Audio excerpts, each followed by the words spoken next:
Hi friend, কেমন আছো? আশা করছি ভালো আছে। তো আমি এখানে বানাবো চিংড়ি মাছটা মালাইকারি। তো সব থেকে প্রথমে মাছটাকে ভালো করে ধুয়ে নেব, তারপর নুন হলুদ মাখিয়ে মাছটাকে ভালো করে ভাজা করে নেব। আর একদিকে আমার বাবা মাটন রান্না করছে। দেখো, এরকম বাবা দারুণ মাটন রান্না করে।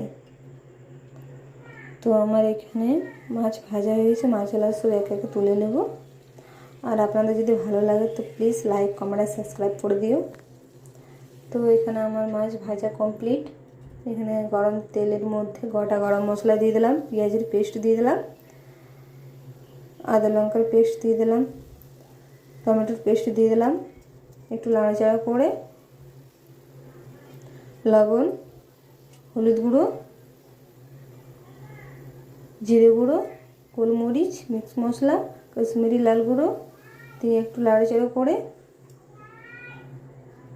তার নিচে আমি দিয়ে দিয়েছিলাম তোমার পোস্ত আর কাজুর পেস্ট। তারপরে দিলাম নারকেলের দুধ।